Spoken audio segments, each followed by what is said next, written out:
ओम असमत गुरुभ्यो नमः। ओम श्रीमते रामानुजाय नमः। कार्यक्रम में हमारे साथ उपस्थित तेलंगाना की राज्यपाल डॉक्टर तमिलसाई जी, पूज्य श्री जीयर स्वामी जी, केंद्रीय मंत्रिमंडल के मेरे सहयोगी श्री जी कृष्ण रेड्डी जी, श्रीमान डॉक्टर रामेश्वर राव जी, भागवत विभूतियों से संपन्न सभी पूज्य संतगण, देवी और सज्जनों, आज मां सरस्वती की आराधना के पावन पर्व वसंत पंचमी का शुभ अवसर है। मां शारदा की विशेष कृपा अवतार श्री रामानुजाचार्य जी की प्रतिमा इस अवसर पर स्थापित हो रही है। मैं आप सभी को वसंत पंचमी की भी शुभकामनाएं देता हूं। मैं मां सरस्वती से ये प्रार्थना करता हूं कि जगतगुरु रामानुजाचार्य जी का ज्ञान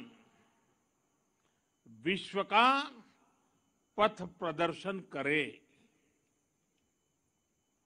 साथियों, हमारे यहां कहा गया है, ध्यान मूलम गुरु मूर्ति, ध्यान मूलम गुरु मूर्ति, अर्थात हमारे गुरु की मूर्ति ही हमारे ध्यान का केंद्र है, क्योंकि गुरु के माध्यम से ही हमारे लिए ज्ञान प्रकट होता है।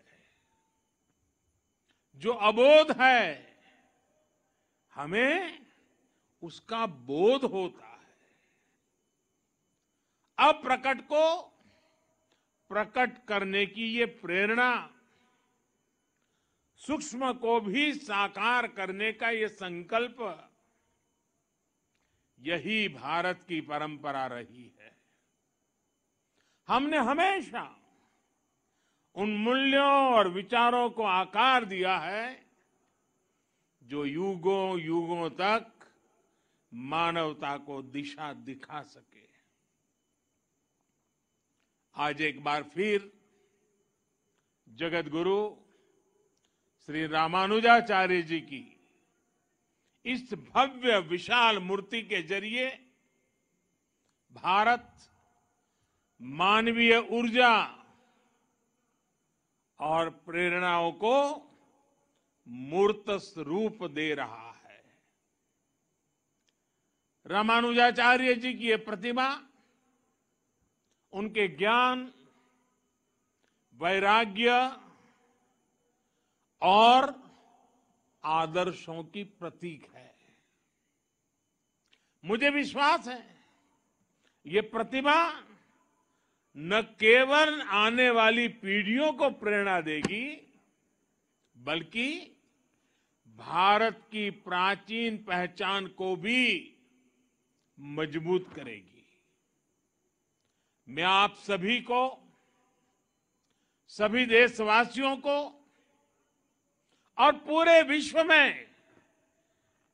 में फैले रामानुजाचार्य जी के सभी अनुयायियों को इस शुभ अवसर पर अनेक अनेक बधाई देता हूं। साथियों, अभी मैं 108 दिव्य देशम मंदिरों के दर्शन करके आ रहा हूं। आलवार संतों ने जिन 108 दिव्य देशम मंदिरों का दर्शन पूरे भारत में भ्रमण करके किया था, कुछ वैसा ही सौभाग्य मुझे आज श्री रामानुजाचार्य जी की कृपा से यही मिल गया। मानवता के कल्याण का जो यज्ञ उन्होंने 11वीं शताब्दी में शुरू किया था, वही संकल्प यहां 12 दिनों तक विभिन्न अनुष्ठानों में दोहराया जा रहा है।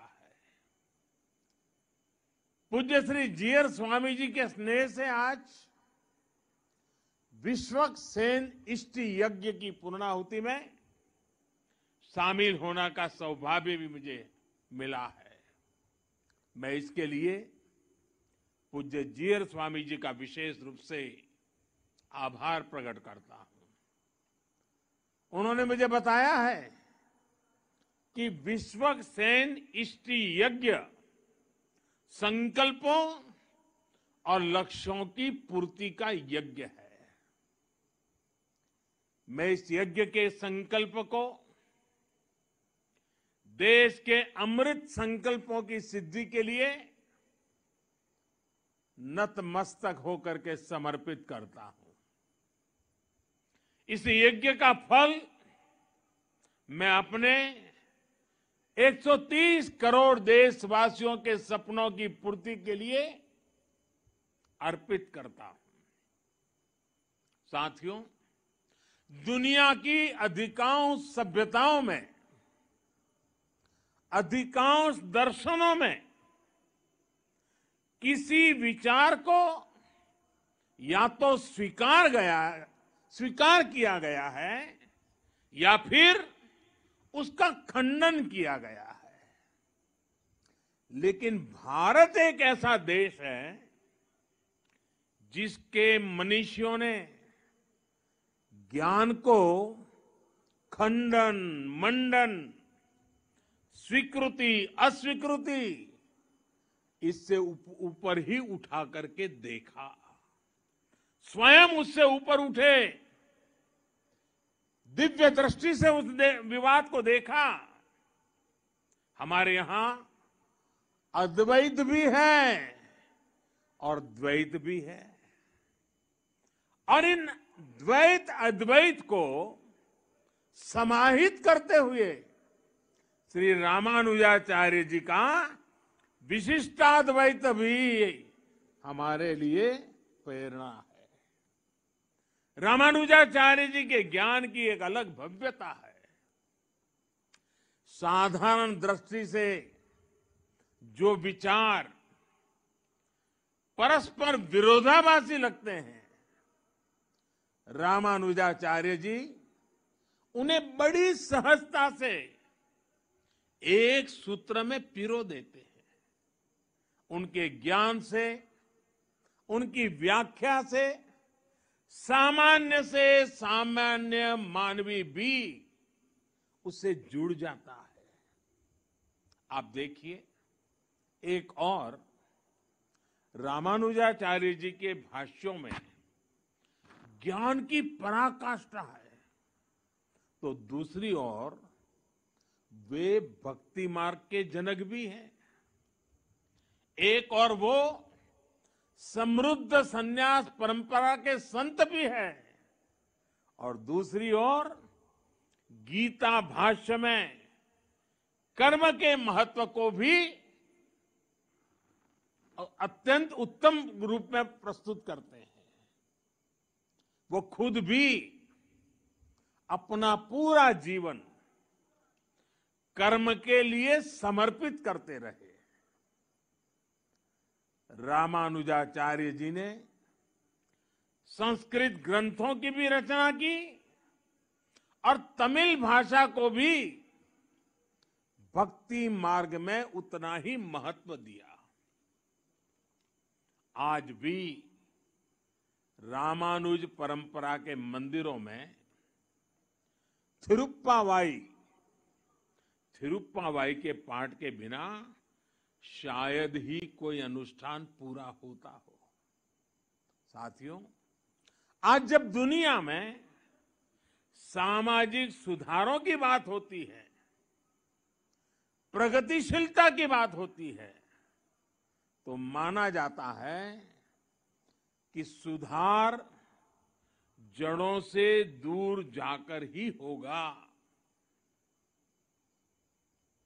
लेकिन जब हम रामानुजाचार्य जी को देखते हैं तो हमें एहसास होता है कि प्रगतिशीलता और प्राचीनता में कोई विरोध नहीं है।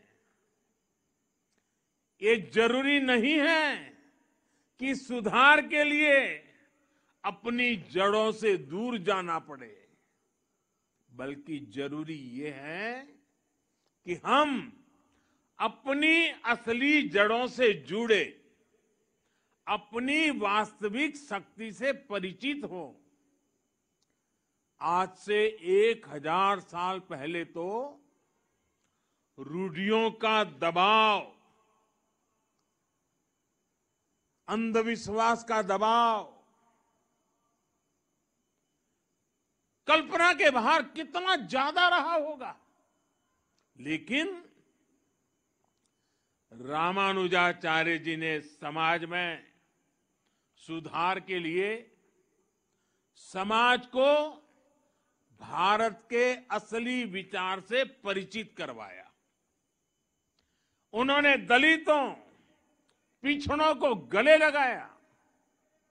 उस समय जिन जातियों को लेकर कुछ और भावना थी, उन जातियों को उन्होंने विशेष सम्मान दिया। यादवगिरी पर उन्होंने नारायण मंदिर बनवाया, जिसमें दलितों को दर्शन पूजन का अधिकार दिया।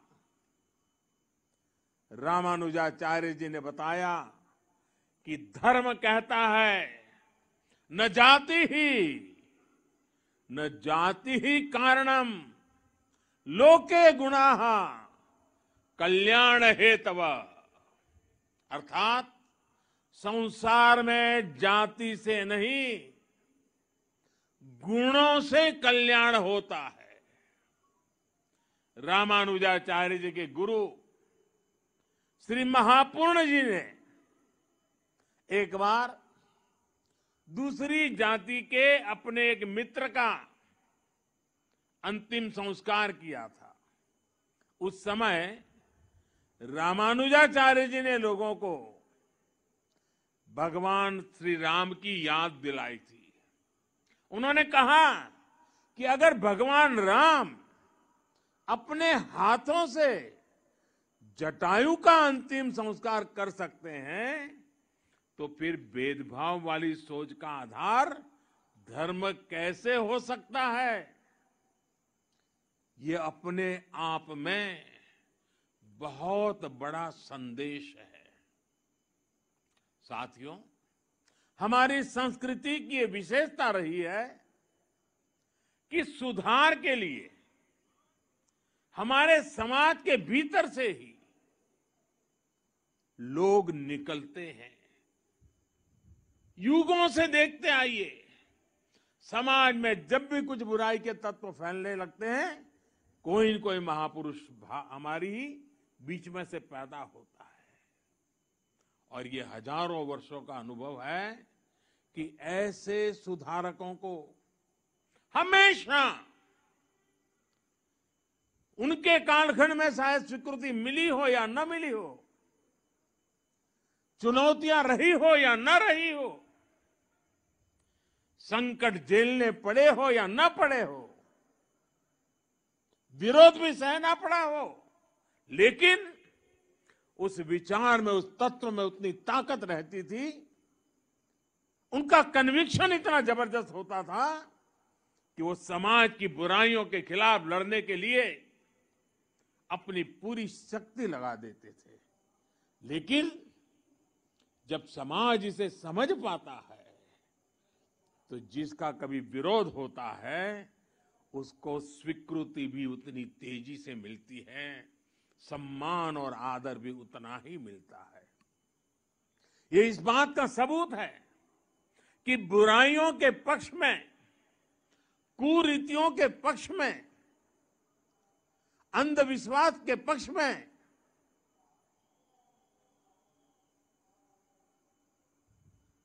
इन जनरल हमारे समाज में सोशल सैंक्शन नहीं होता है। जो बुराई से लड़ते हैं, जो समाज को सुधारते हैं, हमारे यहां उन्हें ही मान और सम्मान मिलता है। भाइयों और बहनों, आप सब लोग रामानुजाचार्य जी के जीवन के विभिन्न आयामों से परिचित है। वो समाज को सही दिशा देने के लिए अध्यात्म के संदेशों का भी प्रयोग करते थे और व्यावहारिक जीवन का भी। जाति के नाम पर जिनके साथ भेदभाव होता था, रामानुजाचार्य जी ने उन्हें नाम दिया थिरुकलथार, यानी लक्ष्मी जी के कुल में जन्म लेने वाला श्री कुल या देवीय जन।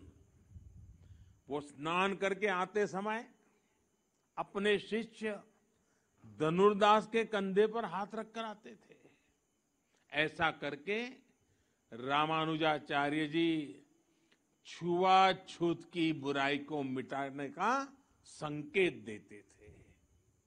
यही वजह थी कि बाबा साहब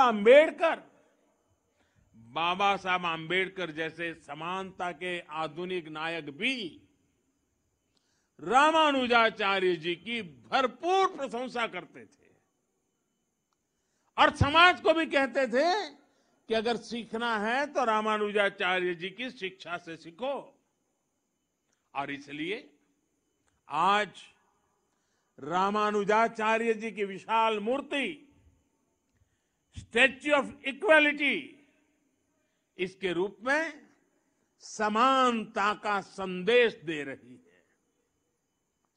इसी संदेश को लेकर आज देश सबका साथ, सबका विकास, सबका विश्वास और सबका प्रयास के मंत्र के साथ अपने नए भविष्य की नींव रख रहा है। विकास हो, सबका हो, बिना भेदभाव हो। सामाजिक न्याय सबको मिले, बिना भेदभाव मिले। जिन्हें सदियों तक प्रताड़ित किया गया, वो पूरी गरिमा के साथ विकास के भागीदार बने। इसके लिए आज का बदलता हुआ भारत एकजुट प्रयास कर रहा है। आज सरकार जो योजनाएं चला रही है, उनका बहुत बड़ा लाभ हमारे दलित पिछड़े भाई बहनों को हो रहा है। चाहे पक्के घर देना हो या फिर उज्ज्वला का मुफ्त कनेक्शन, गैस कनेक्शन, चाहे 5 लाख रुपए तक मुफ्त इलाज की सुविधा हो या फिर बिजली का मुफ्त कनेक्शन, चाहे जनधन बैंक खाते खोलना हो या फिर स्वच्छ भारत अभियान के तहत करोड़ों शौचालयों का निर्माण करना हो। ऐसी योजनाओं ने दलित, पिछड़े, गरीब, शोषित, वंचित सभी का भला किया है। बिना भेदभाव सबको सशक्त किया है। साथियों, रामानुजाचार्य जी कहते थे, उरिय गल्लुकुल वेड़मिल्ले, अर्थात सभी जीव समान है। वो ब्रह्म और जीव की एकता की बात ही करके रुकते थे, ऐसा नहीं थे। वो वेदांत के इस सूत्र को स्वयं भी जीते थे। उनके लिए स्वयं में और दूसरों में कोई भेद नहीं था। यहां तक कि उन्हें अपने कल्याण से ज्यादा जीव के कल्याण की चिंता थी। उनके गुरु ने कितने ही प्रयासों के बाद जब उन्हें ज्ञान दिया तो उसे गुप्त रखने के लिए कहा, क्योंकि वो गुरु मंत्र उनके कल्याण का मंत्र था। उन्होंने साधना की थी, तपस्या की थी, जीवन समर्पित किया था और इसलिए ये गुरु मंत्र मिला था। लेकिन रामानुजाचार्य जी की सोच अलग थी। रामानुजाचार्य जी ने कहा, पतिश्चे एक एवाहम, पतिश्चे एक एवाहम नरके गुरु पातकात् सर्वे गच्छन्तु भवताम कृपया परमम पदम। यानी मैं अकेला नरक जाऊं तो भी कोई बात नहीं, लेकिन बाकी सबका कल्याण होना चाहिए। इसके बाद उन्होंने मंदिर के शिखर पर चढ़कर हर नारी को वो मंत्र सुनाया, हर नर को वो मंत्र सुनाया जो उनके गुरु ने उन्हें उनके कल्याण के लिए दिया था। समानता का ऐसा अमृत रामानुजाचार्य जी जैसा कोई महापुरुष ही निकाल सकता था, जिसने वेद वेदांत का वास्तविक दर्शन किया हो। साथियों, रामानुजाचार्य जी भारत की एकता, भारत की अखंडता का भी एक प्रदीप्त प्रेरणा है। उनका जन्म दक्षिण में हुआ, लेकिन उनका प्रभाव दक्षिण से उत्तर और पूरब से पश्चिम तक पूरे भारत पर है। अन्नामाचार्य जी ने तेलुगु में उनकी प्रशंसा की है। कनकदास जी ने कन्नड़ भाषा में रामानुजाचार्य जी की महिमा गाई है। गुजरात और राजस्थान में अगर आप जाएंगे तो वहां भी अनेक संतों के उपदेशों में रामानुजाचार्य जी के विचारों की सुगंध में महसूस होती है। और उत्तर में रामानंदीय परंपरा के गोस्वामी तुलसीदास जी से लेकर कबीरदास तक हर महान संत के लिए रामानुजाचार्य परम गुरु है। एक संत कैसे अपनी आध्यात्मिक ऊर्जा से पूरे भारत को एकता के सूत्र में पिरो देता है, रामानुजाचार्य जी के जीवन में हम ये देख सकते हैं। इसी आध्यात्मिक चेतना ने गुलामी के सैकड़ों वर्षों के कालखंड में भारत की चेतना को जागृत रखा था। साथियों, ये भी एक सुखद संयोग है, श्री रामानुजाचार्य जी पर ये समारोह उसी समय में हो रहा है जब देश अपनी आजादी के 75 साल मना रहा है। आजादी के अमृत महोत्सव में हम स्वाधीनता संग्राम के इतिहास को याद कर रहे हैं। आज देश अपने स्वाधीनता सेनानियों को कृतज्ञ श्रद्धांजलि दे रहा है। अपने इतिहास से हम अपने भविष्य के लिए प्रेरणा ले रहे हैं, ऊर्जा ले रहे हैं। इसलिए अमृत महोत्सव का यह आयोजन आजादी की लड़ाई के साथ साथ हजारों सालों की भारत की विरासत को भी समेटे हुए हैं। हम जानते हैं, भारत का स्वाधीनता संग्राम केवल अपनी सत्ता और अपने अधिकारों की लड़ाई भर नहीं था। इस लड़ाई में एक तरफ अपनी वैश्विक मानसिकता थी, तो दूसरी तरफ जियो और जीने दो का विचार था। इसमें एक और ये नस्लीय श्रेष्ठता और भौतिकवाद का उन्माद था, तो दूसरी ओर मानवता और आध्यात्म में आस्था थी।